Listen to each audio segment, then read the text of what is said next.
Hey everyone, it's Alan over at Cobblers Plus, and today for Soul Talk Sunday, I've got a couple of soles here that are perfect for wintertime, especially now that it's the end of December here, and we just passed Christmas and New Year is about to start. I think it's time to do a little bit more of a grip Soul Talk Sunday. So come join us and check out what we have for you today. I'm Alan Trushkov. Join us today and enter our world of a cobbler to see the craftsmanship it takes to rebuild and restore footwear and other leather goods, as well as recommendations from our industry.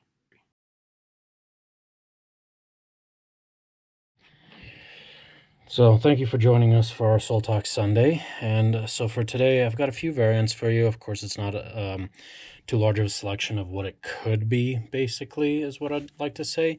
We've got a Vibram Q732. It's the Freestone model. Not a very familiar sole here. And then we've got our Vibram 1014 Teton, and then we've got a couple of models from the Arctic line here as well. So we'll go ahead and start with this one right here, the Freestone. This one's been around for quite some time, but not too many people are familiar with it, actually. A lot of cobblers don't like to work with it either, just because of how grippy the material it is. So trimming it out or sanding it ends up becoming, in some cases, a little bit problematic.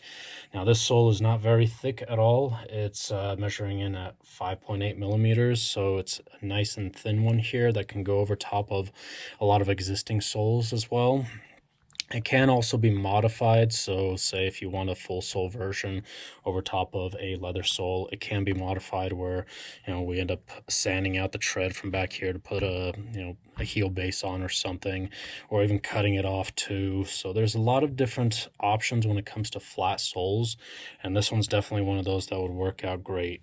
Now, I do have a community of gentlemen that like this sole for golf especially, or for fishing as well, even hiking too, and ladies too as well, of course, can't leave them out.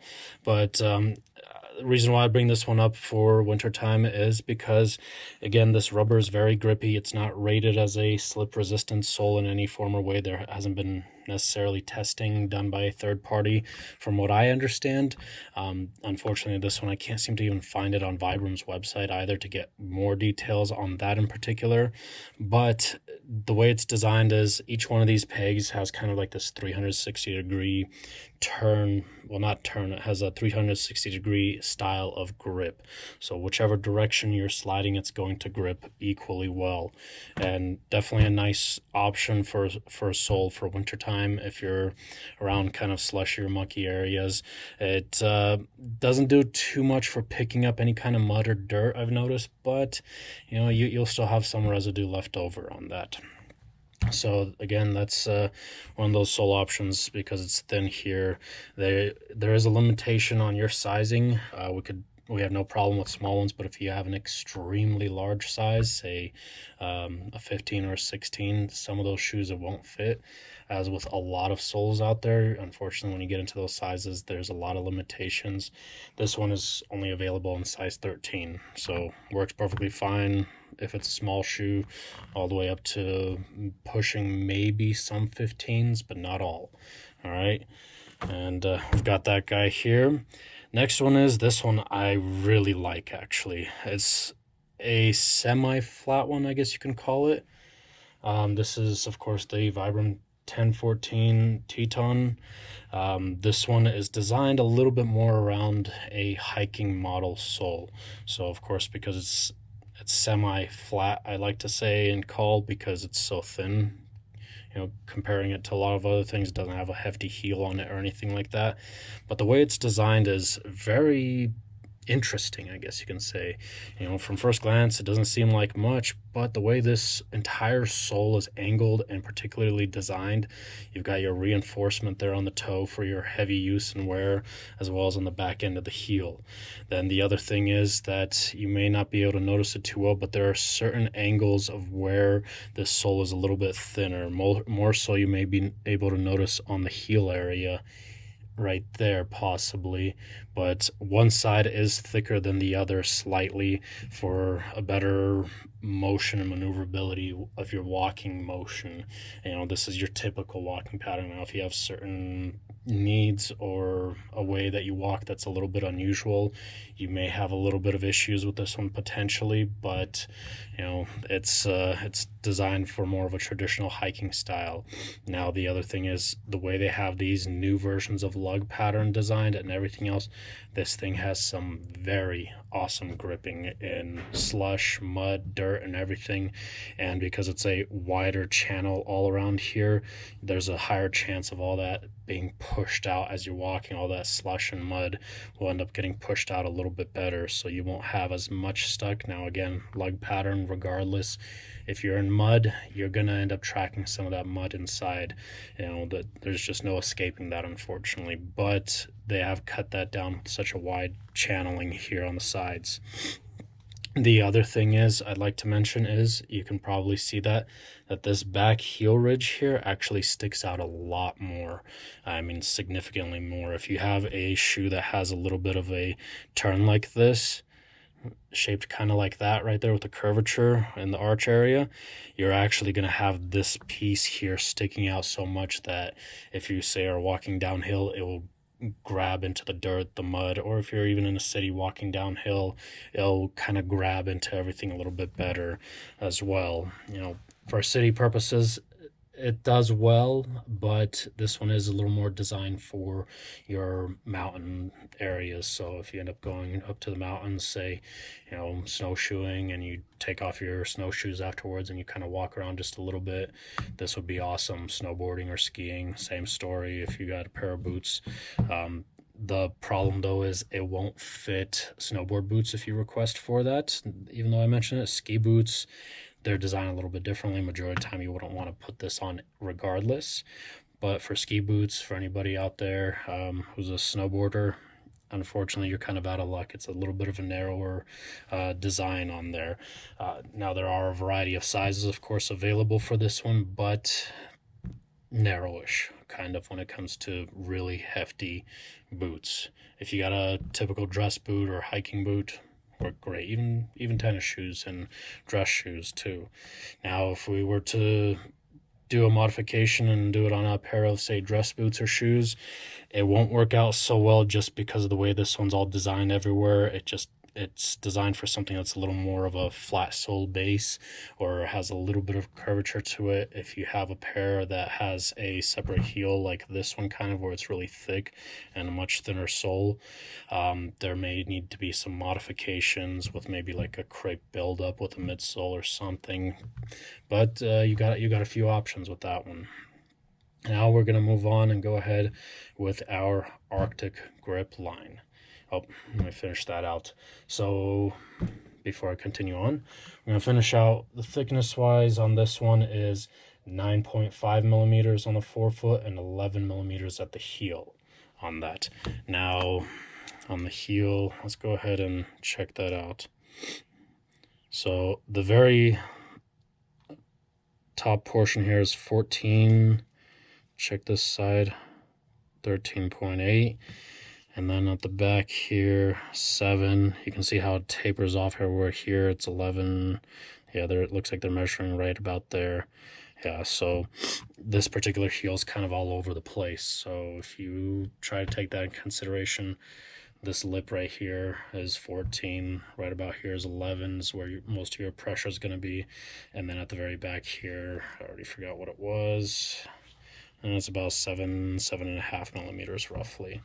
So a lot going on there. And at the front, we were saying 9.5 on that. Yeah, about 9.5. Okay, that kind of gives you an idea, but again, it's all over the place because of the way this one's really shaped and designed on that. Now, as far as color options, I did forget to mention on both of these.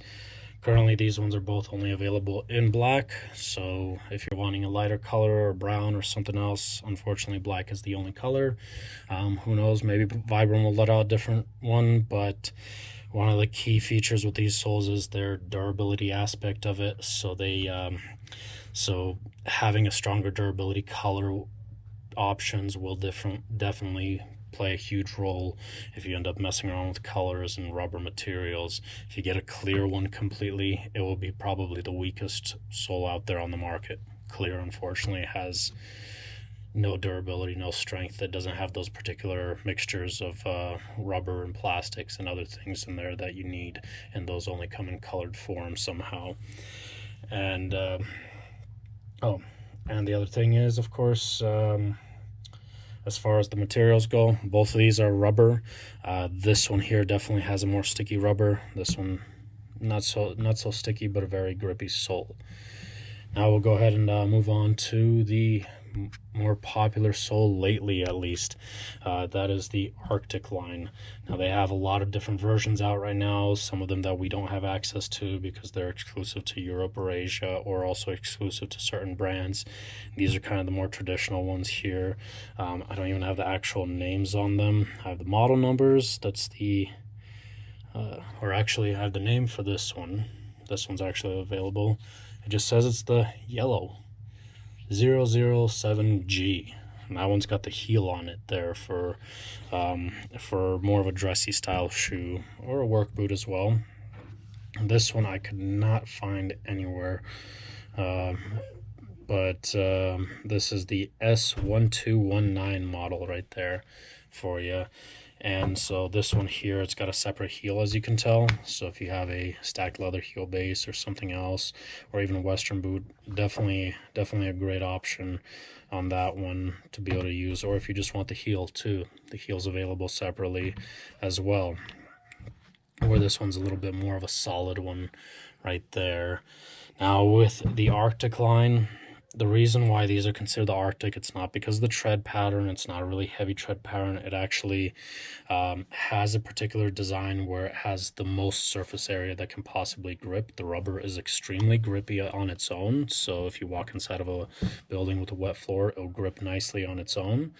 But the key feature is these little pegs that you see right there with the black and blue spots. There's 1, 2, 3, 4, 5, 6, 7 there, and 3 on the back of the heel on this one.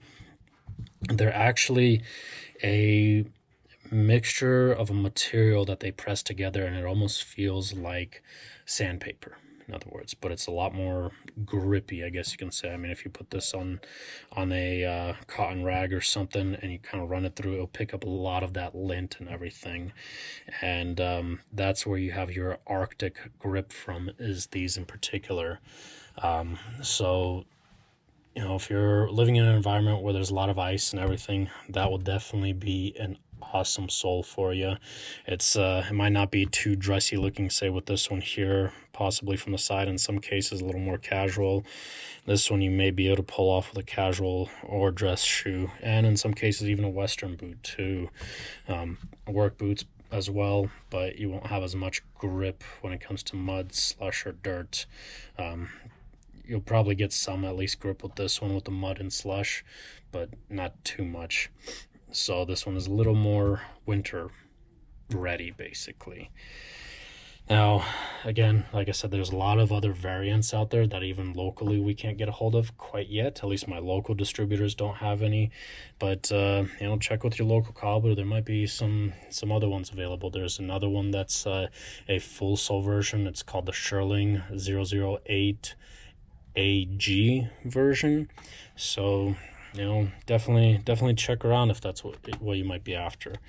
As far as thicknesses go, there's not enough description all over, but the heel here is about 25 millimeters, and the forefoot, which is kind of the same all across here to the ball of the foot, 11.7, so 11 millimeters something roughly.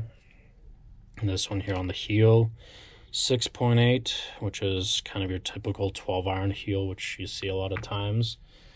And then the sole itself is, I believe, the same, 5.9 there, 6 millimeters roughly. So it's definitely a lower profile on this one altogether. There is a possibility, I'd like to mention, that you can stitch this one.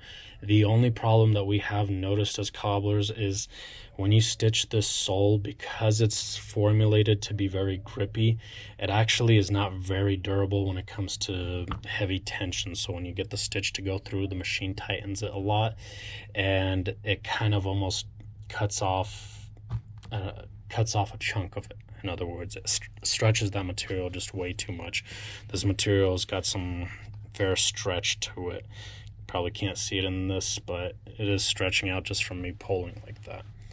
So a stretchy material like this, definitely great for grip, great for impact absorption, but not so well for stitching. If you really want it stitched, the best I can say is do it at your own discretion. I wouldn't recommend it. I definitely recommend stitching on a midsole or a leather sole or something on before putting this guy on, and then adhering it on.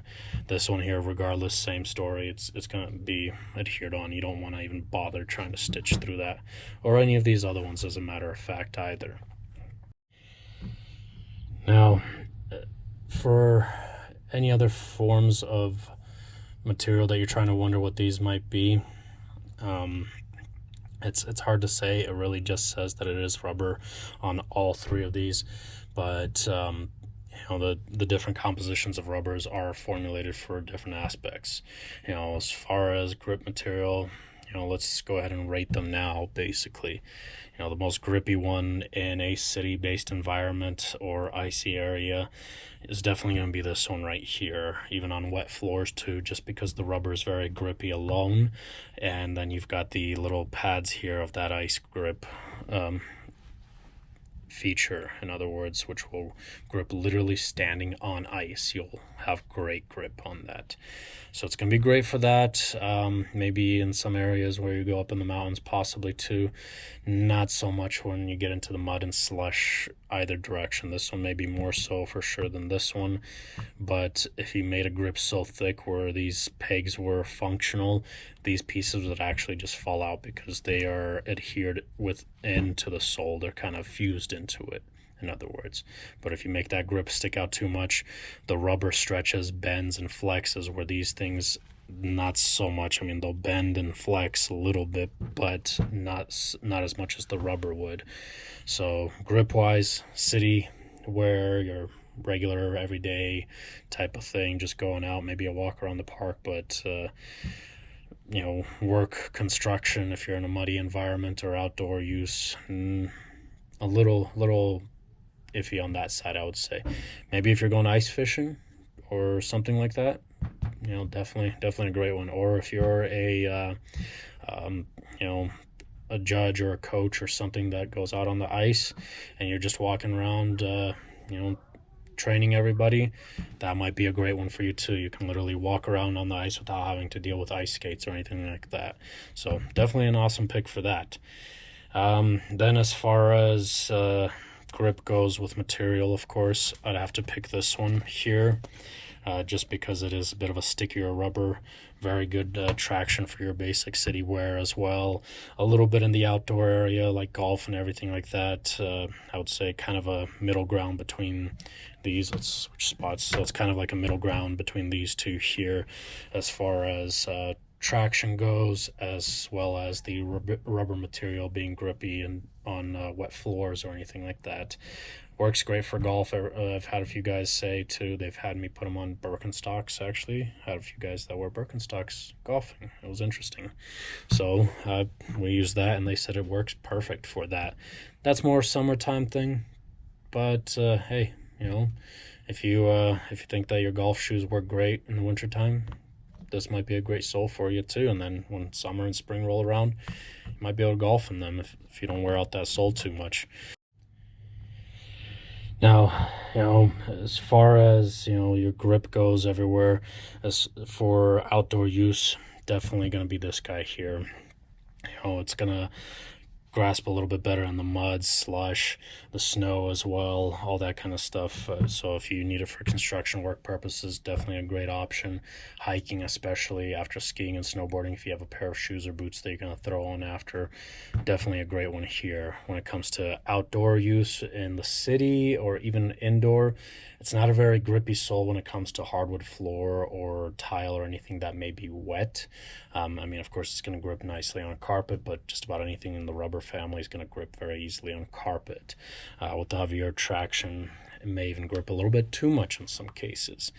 But again, if you're, say, a delivery guy or just running from one office to another and you go outside and you end up stepping into a puddle or walking through the slush or snow, you're going to probably slip a little bit on it. It'll still grip some better than, say, like leather, for example, or certain other types of rubbers out there, but not nearly as much as, say, these two here, or three, I should say, or other variants of rubber soles out there.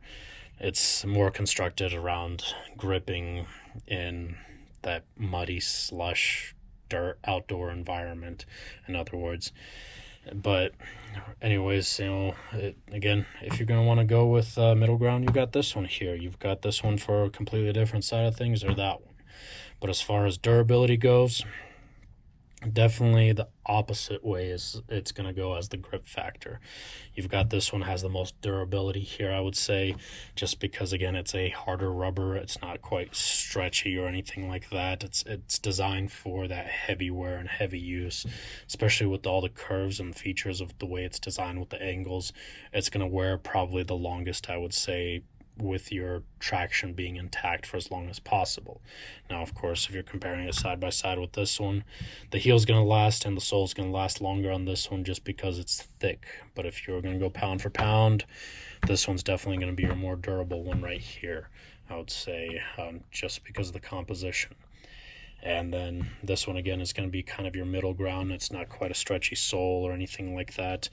And so it's going to last pound for pound a little bit better, I would say, than the Arctic version here.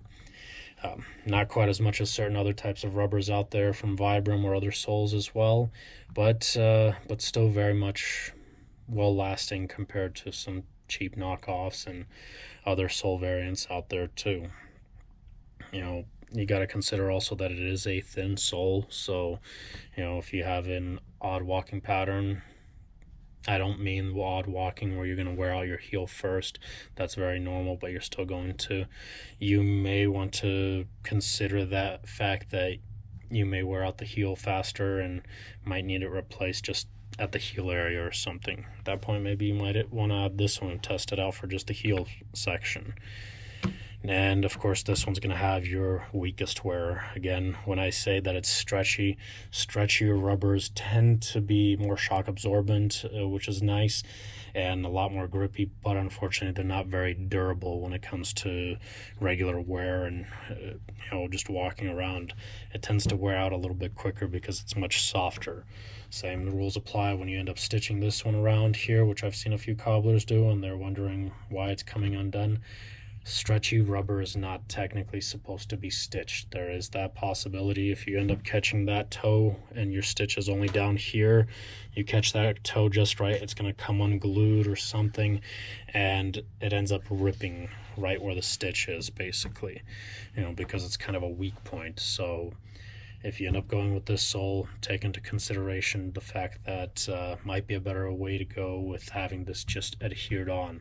If it ends up being adhered on, it can easily be sanded out right in that area where it came unglued and glued back together. Where if you end up stitching it, you're going to have this sole rip, unfortunately.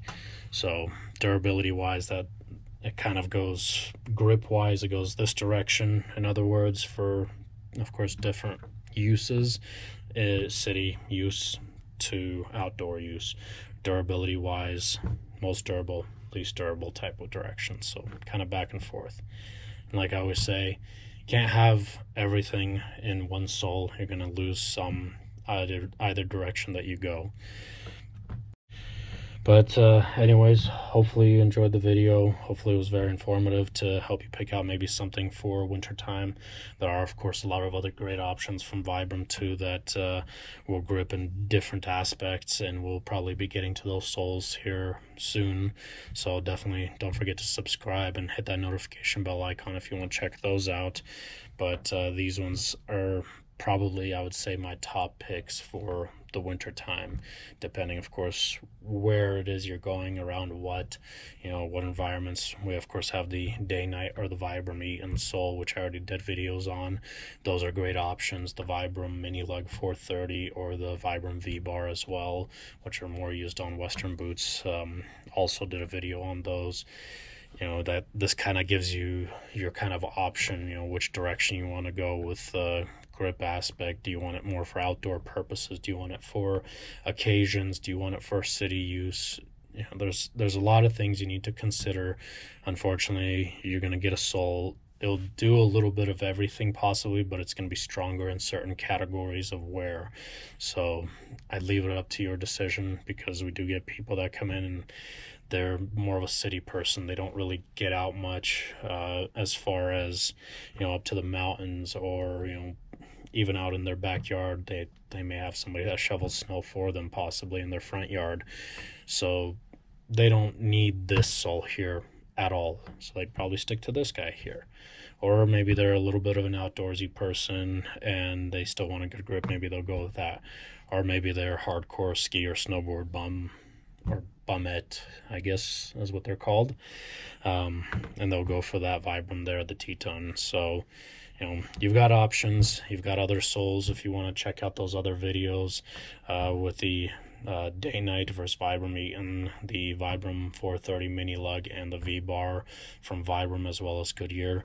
Those might be your option for just kind of everyday purposes, maybe not just for winter time. You want to be able to wear the sole not only in the winter but also spring and summer too. So you got a couple of ideas and things you might want to mull over.